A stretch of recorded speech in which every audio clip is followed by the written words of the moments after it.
இந்த மாதத்தின் வாக்குத்தத்த வசனத்திலிருந்து என்னுடைய வார்த்தையை துவங்க நான் விரும்புகிறேன். I want to preach today based on the promise word for this month. யோவேலின் புத்தகம் 3வது அதிகாரம் 16வது வசனம். So it's the book of Joel, chapter 3 verse 16. கர்த்தர் சியோனிலிருந்து கெர்ச்சித்து எருசலேமிலிருந்து சத்தமிடுவார், வானமும் பூமியும் அதிரும்.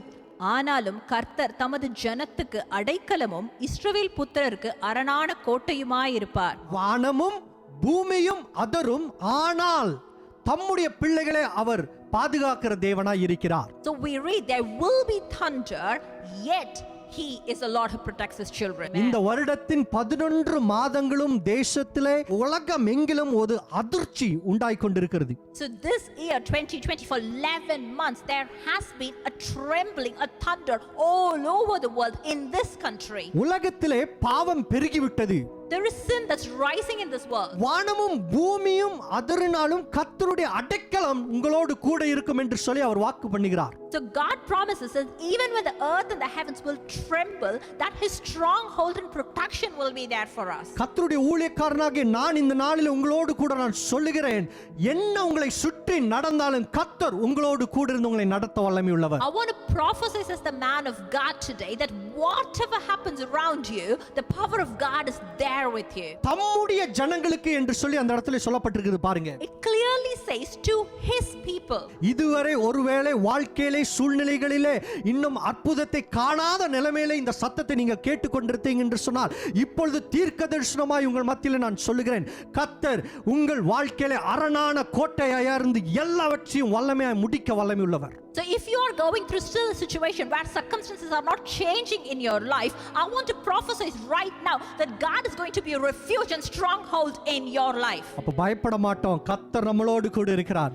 So we're going to say we are not going to be afraid because God is there with பக்கத்துல us. பார்த்து சொல்லுங்க, கர்த்தர் என்னோடு கூட இருக்கிறார். Turn around to the person next to you and say, God is there with me. Immanuel, தேவன் என்னோடு கூட இருக்கிறார். Emmanuel, our God is there with me. யோவேலின் புத்தகத்திலிருந்து இந்த நாளில் உங்களோடு கூட நான் பேச விரும்புகிறேன். I want to talk to you on the book of Joel today. So turn your Bibles to it, please. இந்த வாக்குத்தத்தத்தை கர்த்தர் நமக்கு கொடுத்திருக்கிறார். இந்த புத்தகத்திலே எதற்காக இஸ்ரவேல் ஜனங்களுக்கு இந்த வார்த்தையை கர்த்தர் கொடுத்தார், என்ன அவர்கள் வாழ்க்கையிலே கர்த்தர் செய்தார் என்று சொன்னதான காரியங்களின் மத்தியிலே இதன் மூலமாய் நம்முடைய வாழ்க்கையிலே கர்த்தர் என்ன விதமாய் பேச விரும்புகிறார் என்று சொல்லி உங்களோடு கூட நான் பேச விரும்புகிறேன். So today I'm going to talk to you on the context of when God gives this word to the nation of Israel and how we can apply this to our lives practically today. இப்ப பாருங்க, யோவேல் புத்தகத்தில் நீங்க பாத்தீங்கன்னு சொன்னா 1வது அதிகாரத்திலிருந்து சொல்லப்பட்டிருக்குது, தேசம் வந்துட்டு அங்க ரொம்ப ஒரு பிரச்சனைக்குள்ளாக அவர்கள் போய்விட்டார்கள். So if you read through the books of Joel from chapter 1, you could see that the nation of Israel is going through turmoil. அங்க நம்ம பார்க்கிறோம், இஸ்ரவேல் அந்த தேசம் வந்து ஒரு வறண்ட நிலைமைக்குள்ளாக போய்விட்டது.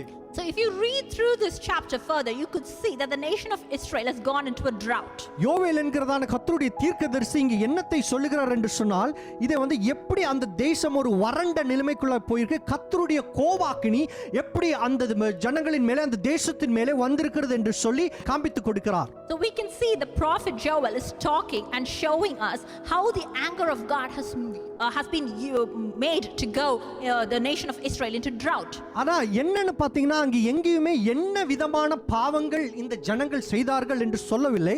ஆனால் வேதத்திலே 2வது அதிகாரத்தில் நம்ம படித்து பார்க்கும்போது அங்க பார்க்கிறோம், கர்த்தருடைய வழிகளிலிருந்து அவர்கள் தவறி விட்டார்கள் என்று சொல்லுகிறதான ஒரு நிலைமையை அங்க நம்ம பார்க்கிறோம். It's not very clear as to what kind of sins that they actually did, but if you look into the book chapter 2, you could see that they walked away from the path of God. அதை நான் உங்களுக்கு காண்பித்து கொடுக்க விரும்புகிறேன். 2வது அதிகாரம் 13வது வசனத்தை வாசிப்போம்.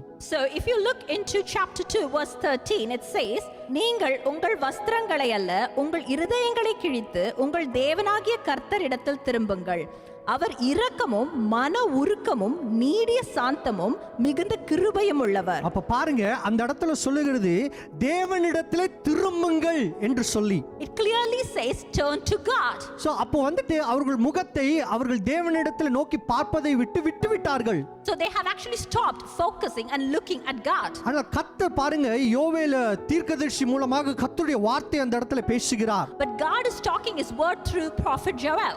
வெட்டுக்கிளிகள் வந்து தின்னது, பூச்சி வந்து தின்னது, இருந்ததை எல்லாமே காலி பண்ணிருச்சு. There's so much locust and every plague that was there that ate away everything. எல்லாமே சாப்பிட்டு விட்டு இனிமேல் வந்துட்டு என்ன இருக்குது இனி ஒண்ணுமே இல்லையே இனி வாழ்க்கையில அப்படிங்கிற ஒரு சூழ்நிலைக்குள்ளாக தள்ளப்பட்டிருக்கிறார்கள். So they've been pushed into a situation where there is complete famine. There's literally nothing there to eat or drink. இந்த நாளிலே நம்பிக்கை அற்று இந்த சத்தத்தை கேட்டுக்கொண்டிருக்கிறதான உங்களிடத்தில் கர்த்தருடைய வார்த்தை விதமாக பேசுகிறது. So today God is talking to you through this word if you're feeling hopeless. இந்த வருடம் முழுவதும் இந்த கொரோனாவினாலே பாதிக்கப்பட்டு நம்பிக்கை அற்ற நிலைமையிலே நாம காணப்படுகிறவர்களா இருக்கிறோம். Lots of us are going through hopelessness because of the situation of corona throughout this year. லாக்டவுனுக்கு மேல லாக்டவுன், குவாரண்டைனுக்கு மேல குவாரண்டைன், பிசினஸ் லாஸ், ஒவ்வொரு வீழ்ச்சிகள், தவறுகள், ஒவ்வொரு காரியங்கள் தேசத்திலே நடந்து கொண்டிருக்கிறது. There's so much going on in the country of downfalls, of lockdown after lockdown, quarantine after quarantine, financial losses, business losses, and so much. இந்த புத்தகத்தை நீங்கள் படித்து பார்த்தீங்க என்று சொன்னால் கர்த்தருடைய கோபாக்கினியை குறித்து பேசக்கூடியதான ஒரு புத்தகமாய் இருக்கிறது. So this book talks about the anger of God if you read through it. ஆனால் உங்களுக்கு ஒரு நற்செய்தியும் இந்த நாளிலே நான் சொல்ல விரும்புகிறேன். But I also want to share a good news with you today. இதே இடத்திலே கர்த்தரை நம்புகிறவர்களுக்கு ஒரு நம்பிக்கை உண்டு என்று சொல்லி நான் சொல்ல விரும்புகிறேன். I want to prophesy to you, to those who trust God, there is actually hope. உலகத்தை சுற்றி என்ன காரியங்கள் நடந்தாலும் ஆண்டவரை விசுவாசிக்கும் பொழுது ஒரு நம்பிக்கை உண்டு. Whatever happens in the world around you, when you trust God, there is hope. இதுவரை ஆண்டவரே எல்லாமே முடிந்து போனது, சூழ்நிலை எனக்கு சாதகமாக இல்லையே என்று சொல்லி நீங்கள் நினைத்துக் கொண்டிருப்பீங்க என்று சொன்னால் still it is not over. இன்னும் முடியவில்லை. கர்த்தர் ஒரு விசுவாசத்தின் ஆவி உங்கள் மத்தியிலே கொடுக்கிறார். So right now God is giving you a spirit of hope even if you feel that nothing has changed with your circumstances right now. Amen. Amen. இஸ்ரவேல் ஜனங்களுக்கு என்று எழுதப்பட்டதான இந்த புத்தகத்தில் நம்முடைய வாழ்க்கையிலே என்ன காரியத்தை நாம் இதில் கற்றுக்கொள்ளலாம்? So what can we learn from this book that has been written for the nation of Israel? Hallelujah. அவர்கள் நம்பிக்கை அற்று இருந்ததான அந்த சூழ்நிலையிலே கர்த்தருடைய வார்த்தை அவர்களுக்கு வந்தது, இன்னொரு நம்பிக்கை உண்டு என்று சொல்லி. So they were given the word when they felt completely hopeless that there is hope. இஸ்ரவேல் ஜனங்கள் ஏன் இந்த சூழ்நிலைக்குள்ளாக அவர்கள் தள்ளப்பட்டார்கள் என்று சொல்லி உங்கள் மத்தியில் நான் சொல்ல விரும்புகிறேன். I want to talk to you as to why the people of Israel were pushed into this situation. ஒரு சூழ்நிலைக்குள்ளாய் நாம் தள்ளப்படும்போது அதன் மூலமாய் கர்த்தர் எப்படி கிரியை செய்கிறார் என்று உங்களுக்கு காண்பித்து கொடுக்க விரும்புகிறேன். I want to show you how when we are pushed into a situation, God works through that. இன்னும் எதுவுமே முடியல. Nothing is over. காலம் தாமதமானாலும் எல்லாம் கொஞ்சம் லேட் ஆனாலும் கர்த்தர் காரியங்களை வாய்க்க பண்ணுவார். Things might get delayed, but God will do it in His own time. இஸ்ரவேல் ஜனங்கள் சந்தித்ததான பிரச்சனையை நாம் இந்த இடத்துல நாம பார்க்க போகிறோம். Let's look into the problem that the Israelites faced. வெட்டுக்கிளிகள், பூச்சிகள் வந்து தொடர்ந்து 1வது அதிகாரம் 4வது வசனத்தில் நீங்க பார்த்தீங்கன்னு சொன்னா எல்லாவற்றையும் அழித்து விட்டது. So if you look into the book, the chapter 1 of the book of Joel, you could see there was one insect invasion after another, and they literally destroyed everything there. எல்லாவற்றையும் ஒரு நம்பிக்கையை அற்றதான ஒரு சூழ்நிலையிலே தள்ளப்பட்டார்கள். They were pushed into a situation of hopelessness because there was literally nothing. ஒரு பூச்சி வந்து first சாப்பிட்டுச்சு, அதுக்கு மேல கொஞ்சம் விட்டு வச்சது இன்னொரு பூச்சி சாப்பிட்டுச்சு, அதை விட்டு வச்சதை இன்னொரு பூச்சி வந்து சாப்பிட்டது, ஒட்டுமொத்த டோட்டல் காலி.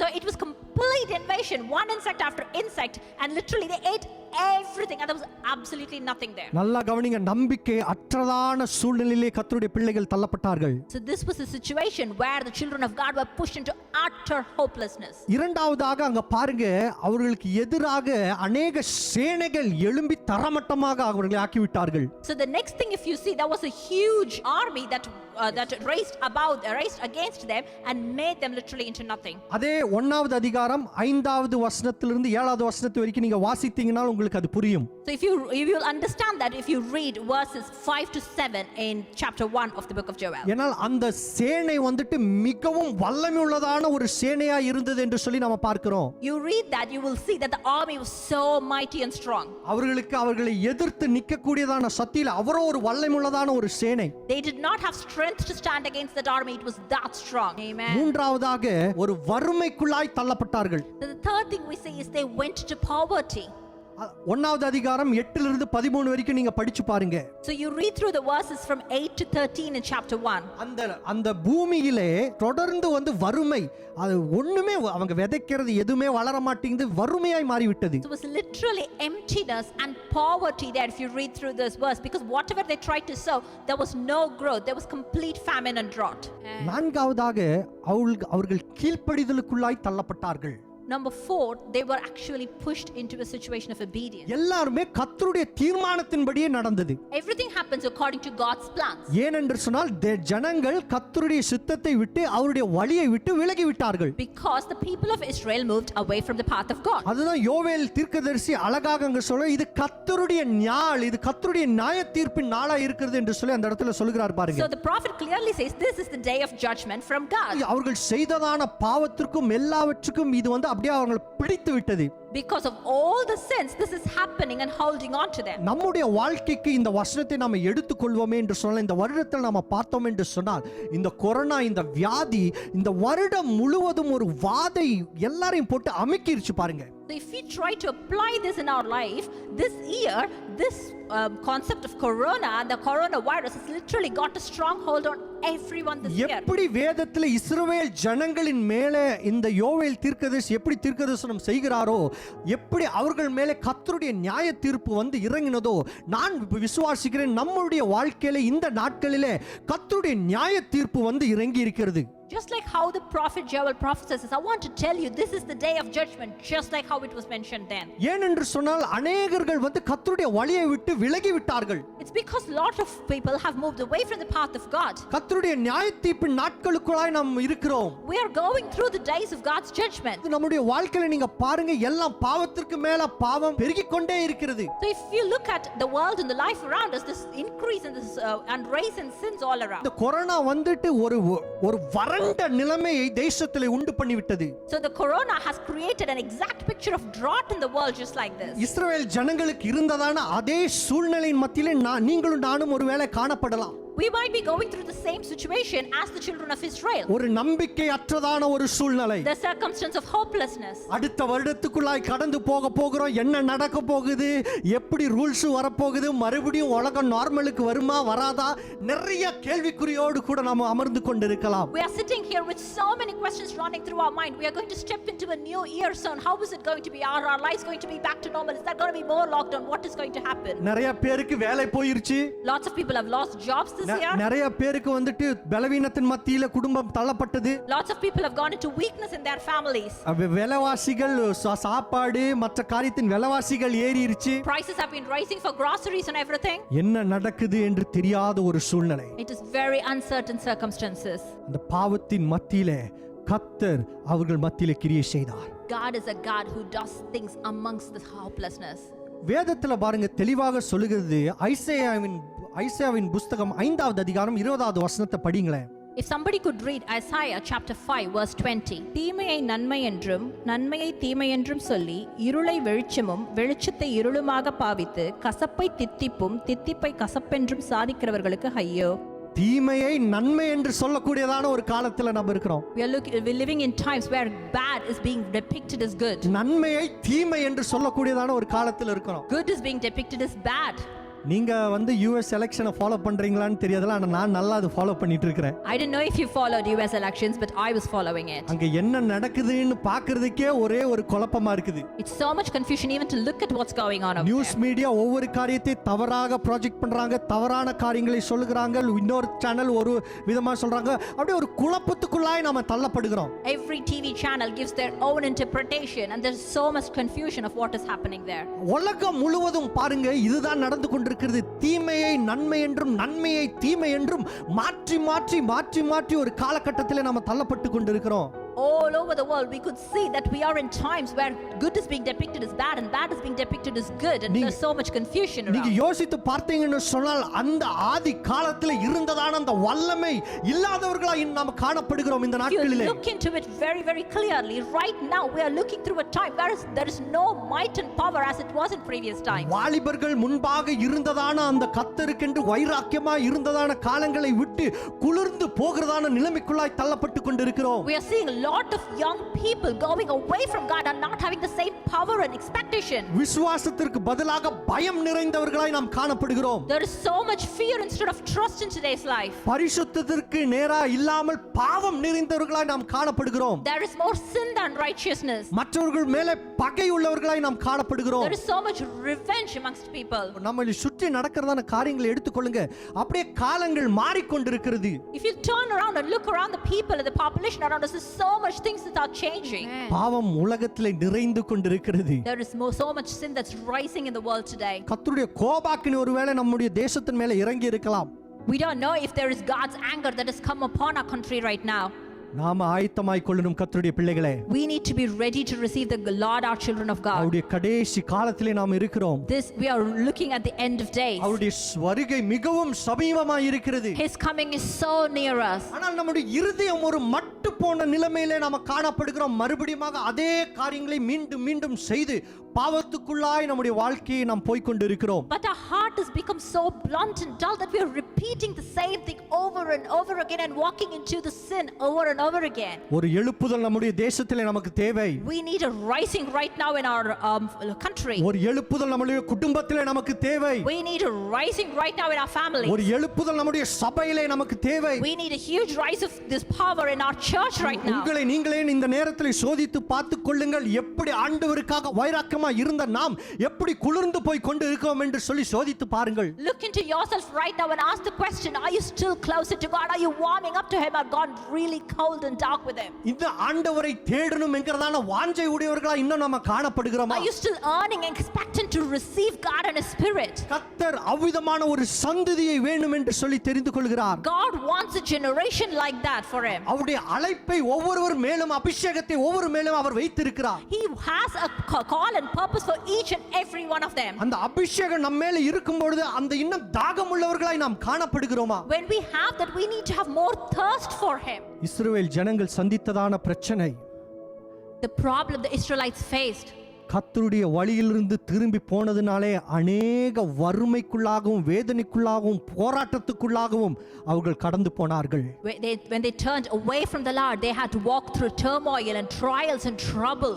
அருமையான தேவ பிள்ளைகளே, நீங்களும் நானும் இந்த நாளிலே எந்த காரியத்தை விட்டு விலகி கொண்டிருக்கிறோம்? Dear children of God, look into yourself and question, what are we walking away from எந்த right now? காரியத்தை விட்டு நாம் வழி மாறி கொண்டிருக்கிறோம்? What are we walking away from right now? ஆண்டவருக்கு என்கிறதான அந்த ஸ்தானத்தை கொடுத்து நாம் வாழ்கிறோமா இல்ல உலகத்தின்படி நாம் நடக்கிறோமா?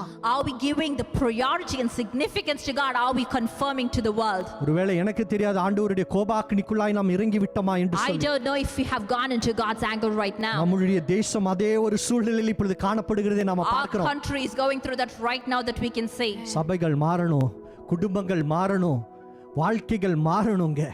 Churches need to change, family needs to change, lives need to change. இந்த ஆவிக்குரிய ஒரு வறட்சி வந்துட்டு வாழ்க்கையிலிருந்து மாறணும். That we are going through the drought of the Holy Spirit right now, and that has to change. பக்கத்துல பார்த்து சொல்லுங்க, எனக்கு ஒரு எழுப்புதல் வேணும் என்று Turn சொல்லுங்க. around to the person next to you and say, I need the Spirit, I need a rising right now. அதாவது எழுப்புதல் இருக்கும் பொழுது அவரை பின்பற்றி அந்த ஒரு எழுப்புதல் உண்டாகும் பொழுதுதான் காரியங்கள் வாய்க்குங்க. When there is power and mighty rising there, then things happen. அனலும் குளிரும் இல்லாத கிறிஸ்துவாய் காணப்படும் போது வாந்தி எடுத்து விடுவார் என்று சொல்லி வேதத்தில் நம்ம பார்க்கிறோம். The Bible says when there is no warmth and cooler, God pukes you out. யோசித்து பாருங்களேன், இந்த 11 மாதங்கள் ஆன்லைன்ல நம்மளுடைய ஆராதனை நடத்தி நம்ம ஒருவேளை கொஞ்சம் ரொம்ப கம்ஃபர்டபுள் ஆகிட்டோம் நான் நினைக்கிறேன். I feel going through this service and our church service through Zoom and online for the last 11 months, we felt so comfortable. கடைசி காலத்துக்குள்ளாய் நாம் இருக்கிறோம். We are entering in the end of days. நாம் இப்பொழுது முழிச்சு கொள்றது ரொம்ப நல்லது. It is very important to wake up right now. காலம் தாமதத்துக்கு முன்பாக இப்பொழுது விழித்துக் கொள்வது ரொம்ப நல்லது. Wake up before it's too late. யோவேல் தீர்க்கதரிசி இஸ்ரவேல் ஜனங்கள் மத்தியிலே இந்த வார்த்தையை தான் பேசினார். The prophet Joel spoke the exact words to the people of இந்த Israel. நாளிலே பரிசுத்த ஆவியானவர் உங்களோடும் என்னோடு கூட பேசிக் கொண்டிருக்கிறார். This is the same word the Holy Spirit is talking to you and me right அருமையான now. தேவ பிள்ளைகளை விழித்துக் கொள்ளுங்கள். Dear children of God, wake up right now. அவருக்காக செயல்படுகிறதான காலத்துக்குள்ளாய் நாம் இருக்கிறோம். We are in the times where we have to act for the God. அவருக்காக நாம தனித்துவமாய் பிரித்தெடுக்கப்பட்டதான சந்ததியாய் இருக்கிறோம். We have to act like the generation that has been rising up separately and standing up for him. இந்த பிரச்சனைகளை தான் அவர் சந்தித்தாக அதே பிரச்சனைகளை நாமளும் சந்தித்துக் We கொண்டிருக்கிறோம். are going through the same problems what the Israelites went through. இரண்டாவதாக அங்க ஒரு விண்ணப்பத்தை தேவன் வந்துட்டு அவரிடத்தில் ஏறெடுக்கிறார் பாருங்க. So the second thing we see that God is actually leaving a plea for them. ஒரு விண்ணப்பம். It's a plea. இரண்டாவது அதிகாரத்தை எடுத்துக்கொள்ளுங்கள். Turn to chapter யோவேலின் 2. புத்தகம் இரண்டாவது அதிகாரம் 12வது வசனத்திலிருந்து 17வது வசனத்து வரைக்கும் குயிக்கா யாராவது வாசிங்க. Verse 12 to 17. ஆதலால் நீங்கள் இப்பொழுதே உபவாசத்தோடும் அழுகையோடும் புலம்பலோடும் உங்கள் முழு இருதயத்தோடும் என்னிடத்தில் திரும்புங்கள் என்று கர்த்தர் சொல்லுகிறார். நீங்கள் உங்கள் வஸ்திரங்களை அல்ல உங்கள் இருதயங்களை கிழித்து உங்கள் தேவனாகிய கர்த்தரிடத்தில் திரும்புங்கள்.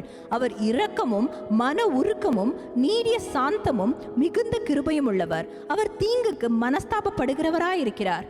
ஒருவேளை அவர் திரும்பி மனஸ்தாபப்பட்டு உங்கள் தேவனாகிய கர்த்தருக்கு போஜன பலிகளையும் பான பலிகளையும் செலுத்துகிறதற்கான ஆசீர்வாதத்தை தந்தருளுவார். சீயோனிலே எக்காலம் ஊதுங்கள், பரிசுத்த உபவாச நாளை நியமியுங்கள், விசேஷித்த ஆசரிப்பை கூறுங்கள், ஜனத்தை கூட்டுங்கள், சபையை பரிசுத்தப்படுத்துங்கள், முதியோரை சேருங்கள், பிள்ளைகளையும் பாலுண்கிற குழந்தைகளையும் கூட்டுங்கள். மணவாளன் தன் அறையையும் மணவாட்டி தன் மறைவையும் விட்டு புறப்படுவார்களாக. கர்த்தரின் பணிவிடைக்காரராகிய ஆசாரியர்கள் மண்டபத்துக்கும் பலிபீடத்துக்கும் நடுவே அழுது, கர்த்தாவே, நீர் உமது ஜனத்தை தப்புவிட்டு புறஜாதிகள் அவர்களை பழிக்கும் நிந்தைக்கும் உமது சுதந்திரத்தை ஒப்புக்கொடாதிரும். உங்கள் தேவன் எங்கே என்று புறஜாதிகளுக்கு சொல்லப்படுவானேன் என்பார்களாக.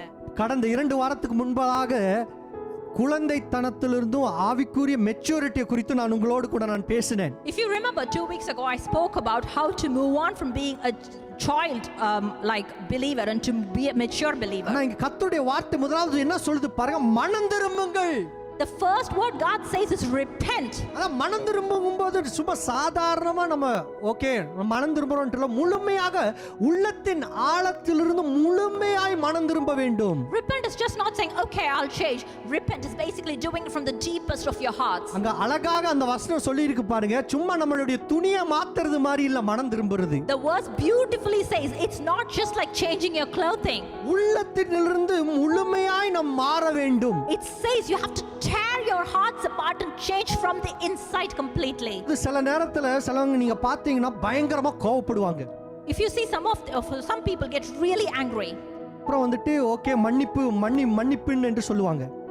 They can be very short but then suddenly they feel they want to have forgiveness. ஆனா மறுபடியும் பாருங்க, மனம் திரும்பி மன்னிப்பு கேக்குறோம்னு சொல்லிட்டு மறுபடியும் அடுத்த நாள் அதே காரியங்களை வந்துட்டு மறுபடியும் செய்வாங்க. They will ask for forgiveness that day but then they will repeat the same behavior the next day. அப்போ அவர்களுக்கு பொறுத்த வரைக்கும் அது மனம் திரும்புதல். For them it's repentance. ஆனா வேதம் என்னது சொல்லு பாருங்க, முழு மனதாக முழுமையாய் நாம் மனம் திரும்ப வேண்டும். But Bible does not consider that but wants you to repent and change completely over. ஒரு காரியத்திலிருந்து நம்ம மாறறோம்னு சொன்னா மறுபடியும் அந்த வழிக்குள்ளாய் நம்ம போக கூடாது. The Bible clearly says if you're repenting you cannot do it again, you have to change over completely. இருதயத்திலே மாற்றம் உண்டாகணும். There should be change inside your heart. வெளியில வந்துட்டு வெளித்தோற்றத்தை கர்த்தர் பார்க்கிற தேவன் அல்ல, உள்ளான இருதயத்தை ஆராய்ந்து அறிகிறவர் அவர். Our God is a God who does not look at the outside appearance. He is a God who looks at the inside of the heart. தேவ பிள்ளைகளை இந்த நாளிலே இந்த கடைசி மாதத்திலே எந்தெந்த காரியத்தை நம்ம பழக்கப்படுத்தி கொண்டிருக்கிறோமோ கர்த்தர் மனம் திரும்பும்படியாய் நம் மத்தியிலே பேசிக் கொண்டிருக்கிறார். Dear children of God, God is talking to you right now that this last month of the year, whatever habit that you've become habitual to you, He wants you to repent completely and change. அது எந்த சுபாவமுமா இருக்கலாம், என்ன காரியமுமா இருக்கலாம், கர்த்தருடைய சித்தத்திற்கு அவருக்கு நெருங்க முடியாமல் இருக்கிறதான எந்த காரியமும் ஒரு பாவமாய் இருக்கிறது. Whatever habit it can be, but if it is a thing that is actually taking you far away from God, that's stopping you from coming close to Him, that it needs to be changed. அவரிடத்துல வந்து உடைக்கப்பட்ட இருதயமாய் அவரிடத்துல வரும்பொழுது மாற்றத்தை உண்டு பண்ணுவார்.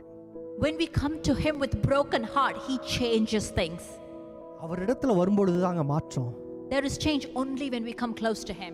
மனம் திரும்புற இருதயம் உள்ளவர்களாய் நாம காணப்படணும். We need to be people who repent from the inside of the heart. நம்பிக்கையே இல்லாத ஒரு சூழ்நிலையிலே நாம் காணப்படும் பொழுது மனம் திரும்பும் பொழுது அந்த நம்பிக்கை பிறக்கிறதா இருக்கிறது. When we are going through a hopeless situation, repentance brings hope.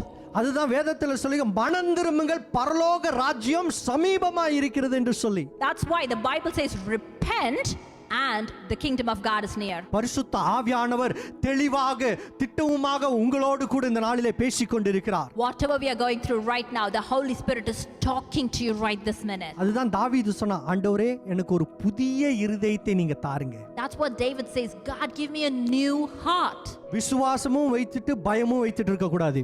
There is no use having hope and fear together. ஆமென். கர்த்தரை விசுவாசிக்கும் போது பயம் நம்மளை விட்டு வெளியே போணும். When we trust God, fear should go out. ஆமென். கர்த்தரை விசுவாசிக்கும் போது அவர் மேல ஒரு நம்பிக்கை நமக்கு இருக்கும் பொழுது அந்த விசுவாசத்தின் வார்த்தையை சொல்லுவவர்களாய் நாம காணப்படணும். When we trust God, we focus on Him and we should speak with faith and trust, and there should be no fear. அப்பதாங்க அவருடைய ஆசீர்வாதத்தை நாம பெற்றுக்கொள்ள முடியும். That's when we will be able to receive His blessings. நீதிமொழிகள் 28வது அதிகாரம் 11வது வசனம் இவ்விதமாக சொல்லுகிறது. Proverbs chapter 28 verse 11 says so. தன் பாவங்களை மறைக்கிறவன் வாழ்வடைய மாட்டான், அவைகளை அறிக்கை செய்து விட்டுவிடுகிறவனோ இரக்கம் பெறுவான். அதை அறிக்கை செய்து விட்டு விடும்போது இரக்கத்தை பெறுகிறவர்களாய் நாம் காணப்படுகிறோம். Says when we confess our sins, we are people who receive mercy. யோவேலின் புத்தகம் 2வது அதிகாரம் 15 இருந்து 17 வரைக்கும். Joel 2:15 to 17. அங்க பாருங்க, மனம் திரும்பும் பொழுது அங்க மறுரூபமாக்கப்படுகிறதை நம்ம பார்க்கிறோம். So we see when there is repentance, this reformation. சீயோனிலே எக்காளம் ஊதுங்கள், பரிசுத்த உபவாச நாளை நியமிங்கள், விசேஷித்த ஆசரிப்பை கூறுங்கள், ஜனத்தை கூட்டுங்கள், சபையை பரிசுத்தப்படுத்துங்கள், முதியோரை சேருங்கள், பிள்ளைகளையும் பாலுண்கிற குழந்தைகளையும் கூட்டுங்கள், மணவாளன் தன் அறையையும் மணவாட்டி தன் மறைவையும் விட்டு புறப்படுவார்களாக. sanctify, to separate, to be holy என்று சொல்லி இங்க நாம ஆங்கிலத்தில் நாம் பார்க்கிறோம். If you look into the English Bible, it says you sanctify and separate and stand out. அதாவது 16வது வசனத்துல அழகாக சொல்லி கொடுக்குது, நம்மளை நாமளே தனிப்படுத்திக் கொள்ள வேண்டும். Verse 16 beautifully says that you need to separate. பரிசுத்தப்படுத்திக் கொள்ள வேண்டும். You need to become holy. அதுக்கான தாகமுள்ளவர்களாய் நாம் காணப்பட வேண்டும். We need to be people who are thirsty for that holiness. இப்ப இருக்கிறதான சந்ததி எப்படி மாறிவிட்டது என்று சொன்னால், உலகத்தை முன்பாக வைத்து கர்த்தரை பின்பாக வைக்க ஆரம்பித்து விட்டார்கள். So today we are seeing a generation who places the world in front of them and God behind them. அப்ப இருக்கிறதான ஒரு பாடல்கார விதமாக பாடி, சிலுவை என் முன்னே உலகம் என் பின்னே என்று சொல்லி. You all will know this song where it says the cross in front, the world behind me. இப்ப ஆனா நம்ம இப்படியே மாத்தியாச்சு, உலகம் என் முன்னே சிலுவை என் பின்னே என்று சொல்லி. Now everything is turning vice versa, where we're putting the world in front of us and the cross behind us. விழித்துக் கொள்வதற்கு நேரமாய் விட்டது அருமையான தேவ பிள்ளைகளே. It is time to wake up, children of God. கர்த்தர் நம்முடைய வாழ்க்கையை மறுரூபமாக்க விரும்புகிறார். God wants to reform our lives right now. கர்த்தர் நம்முடைய வாழ்க்கையை மாற்ற விரும்புகிறார். God wants to change our lives right now. ஒருவேளை தாகமுள்ளவர்களாய் இந்த இடத்துல இந்த சத்தத்தை நீங்கள் கேட்டுக்கொண்டிருக்கும் போது உங்களை கொண்டு கர்த்தர் அந்த காரியத்தை செய்ய வேண்டும் என்று விரும்புகிறார். If you're listening to this word with thirst in your mind, God wants to do that things through you right now. அவருக்கென்று காரியங்களை முதலாவது அவருக்கென்று காரியங்களை நாம செய்ய வேண்டிய காரியங்களை நாம செய்வோம். Let's prioritize God and His work before anything else. எந்த நிலைமையில நாம காணப்பட்டாலும் தேவனை நோக்கி பார்த்து இந்த நாளிலே, ஆண்டவரே என்னை மறுரூபமாக்கும் என்று சொல்லி ஒரு விண்ணப்பத்தை ஏறெடுப்போமே என்று சொன்னால், அவர் வாக்குத்தத்தங்கள் எல்லாம் ஆம் என்றும் ஆமென் என்றும் வாழ்க்கையில நிறைவேறுகிறதா இருக்கிறது. Whatever circumstances we are going through right now, let's focus on God, look at Him, and we will go with Him to a plea. And when we ask and seek in His name, every request we give will be a yes and amen. நிறைய நேரத்துல சொல்றோம் பாருங்க, எனக்கு மட்டும் ஏன் pastor இன்னும் காரியங்கள் நடக்கிறது இல்லை என்று சொல்லி. Lots of time people come and ask me, why pastor nothing's happening for me? ஆனால் வேதம் தெளிவாக அங்க சொல்லுகிறது, தன்னை நம்புகிறவர்களுக்கு தான் அது நடக்கும்னு சொல்லி. But the Bible clearly says it happens only to people who trust. ஆனா நம்ம படிக்கும்போது என்ன பண்ணுவோம், கர்த்தர் நம்புகிறவர்களுக்கு அப்படின்னு தான் படிப்போம், தன்னை நம்புகிறவர்களுக்கு அப்படின்னு அதை விட்டுருவோம். But when we read, we do not actually read as people who trust God. யாரை நாம் மேல நம்பிக்கை வைக்கிறோம், எதன் மேல நம்பிக்கை வைக்கிறோம்ங்கறத நிறைய நேரத்துல நம்ம மறந்து விடுகிறவர்களாய் நாம காணப்படுறோம் பாருங்க. We become people who forget what and who we need to trust on. கர்த்தர் மேல அந்த நம்பிக்கை வரும்போது ஆட்டோமேட்டிக்கா காரியங்கள் வாய்க்க செய்யும். When we start trusting God completely, automatically the ball keeps rolling and things happen. ஆட்டோமேட்டிக்கா எல்லா பிரச்சனைகளும் மாறும். Automatically every problem changes when we trust God. முழுமையாய் அவர் மேல அந்த நம்பிக்கை வேணும். But only when we have a complete trust on Him. எந்த நிலைமையில இந்த நாளிலே தள்ளப்பட்டவர்களா நாம் காணப்பட்டாலும் கர்த்தர் உங்களோடு கூட பேசிக்கொண்டிருக்கிறார் சகோதர சகோதரிகளே. Whatever circumstances you're going through right now, my brother and sister in Christ, God is talking to you right now. முதலாவது நான் உங்ககிட்ட சொன்னேன், அவர்கள் கடந்து போனதான பிரச்சனை என்னவென்று சொல்லி. First we looked at the problem the people of Israel went through. இரண்டாவதாக நான் நான் சொன்னேன், அங்க ஒரு விண்ணப்பத்தை அவர்கள் ஏறெடுத்தார்கள். The second we saw what the plea that was given அந்த by them. விண்ணப்பம் என்னவென்று சொன்னால், என்னை தன்னை மறுரூபமாக்க வேண்டும் என்கிறதான ஒரு விண்ணப்பம். And we saw that the plea was for repentance and அந்த reformation. மறுரூபமாக்கப்படும் பொழுது எல்லாவற்றையும் கர்த்தர் தருகிறவராய் இருக்கிறார். And when that repentance and reformation happens, God gives everything. அந்த மறுரூபமாக்கப்பட வேண்டும்ங்கிறதான விண்ணப்பம் ஏறிருக்கும் போது முழுமையாய் நாம செய்யணும். ஏதோ செய்யணும்னு செய்யக்கூடாது, முழுமையாய் செய்யணும். When there is a plea for repentance and reformation, it has to come completely and not just for the sake of it. Pastor கூப்பிடுறாருன்னு சொல்லி ஆராதனைக்கு வரக்கூடாது, தனக்கே தோணணும்னு ஆராதனைக்கு வரணும்னு அப்படி ஆராதனைக்கு வரணும். Don't come to the service because the pastor is going to look at it or he's going to question you. Come for yourself and for God. ஆண்டவர் மேல எத்தனை அந்த வைராக்கியம் உள்ளவர்களாய் நம்ம காணப்படணும். We need to be people who thirst and eager and earn for it. அந்த மாதிரி ஒரு சூழ்நிலைக்குள்ளாய் நாம் வருவோமே என்று சொன்னால், அப்பொழுது மூன்றாவதாக அவருடைய வாக்குத்தத்தங்கள் நிறைவேறுகிறதா இருக்கிறது. If you are people who do that, then the third thing happens, which is the promise. அந்த வாக்குத்தத்தை கர்த்தர் நிறைவேற்றுவார். And God is a God who fulfills those promises. இந்த வருடத்தில் ஆண்டவர் கொடுத்ததான வாக்குத்தத்தம் என்ன? உன் களஞ்சியங்கள் பூரணமாய் நிரம்பும், உன் ஆலைகளில் திராட்சரசம் புரண்டு ஓடும் என்று சொல்லி. How many of you remember நீதிமொழிகள் the promise? 3:10.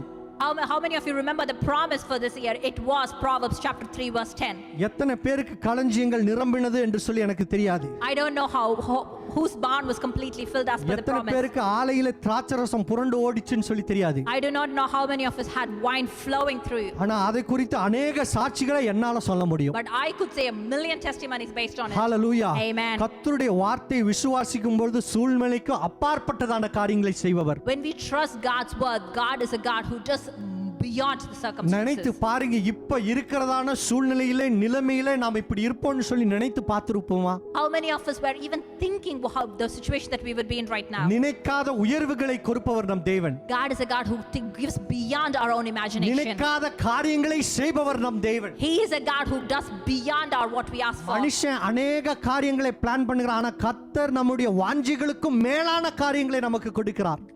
Human beings might plan so many things, but God is a God who goes beyond what we plan and give our imagination. Hallelujah. Amen. அவருடைய வார்த்தைக்கு கீழ்ப்படியும் பொழுது மாற்றம் உண்டாகும் தேவ பிள்ளைகளே. There will be change only when we trust His word, children of God. மறுரூபமாக்கப்படுவோம். Let's get அவருடைய reformed. ஆசீர்வாதத்துக்குள்ளாய் நாம் கடந்து செல்வோம். Let's go through His blessings. அவருடைய ஆசீர்வாதம் நன்மையை கொடுக்கிறதா இருக்கிறது. His blessings are blessings which will give goodness அவருடைய to us. ஆசீர்வாதம் வந்துட்டு வாழ்க்கையை மாற்றக்கூடியதா இருக்கிறது. His blessings are those that reform our lives. இஸ்ரவேல் ஜனங்களுக்கு அந்த இடத்துல நீங்க பாருங்க, ஹோப்பே இல்ல.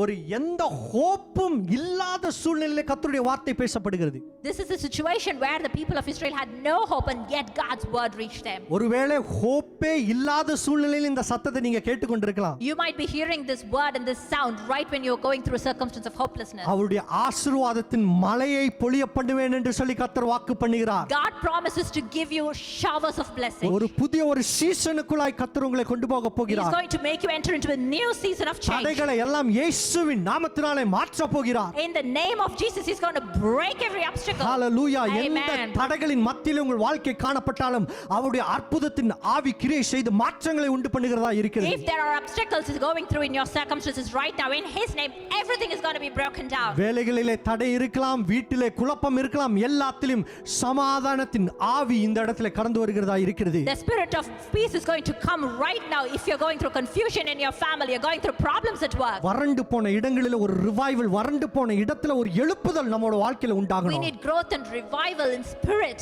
wherever there is drought. எழுப்புதல் உண்டாகும் பொழுது சந்தோஷம் உண்டாகும். When there is revival, there is happiness. தன்னை நம்புகிறவர்களை அவர் கைவிடாத தேவன். He is a God who does not forsake those who trust Him. அருமையான தேவ பிள்ளைகளை அவரை உறுதியாக அவரை பிடித்துக் கொள்ளுங்கள். உங்கள் வாழ்க்கையை நன்மைக்கு ஏதுவாய் அவர் வழி நடத்துவார். Dear children of God, hold on to Him right now and He will lead you into good things. சமாதான பிரபு.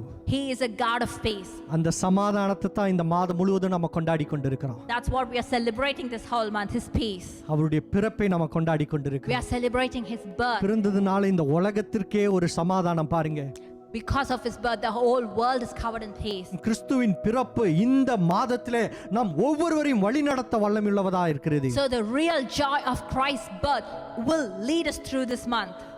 தம்முடைய ஜனங்களுக்கு அடைக்கலமும் இஸ்ரவேல் புத்திரருக்கு அரணான கோட்டை. The Lord our God is going to be the refuge for his people and a stronghold for the people of Israel. பக்கத்துல யாராவது இருந்தா பார்த்து சொல்லுங்க, எனக்கு அடைக்கலமும் அவர் அரணான கோட்டையுமாய் இருக்கிறார் என்று சொல்லி. Turn around to the person next to you and say, he is my refuge and stronghold. அரணான கோட்டையும் எனக்கு அடைக்கலமும். He is my refuge and stronghold.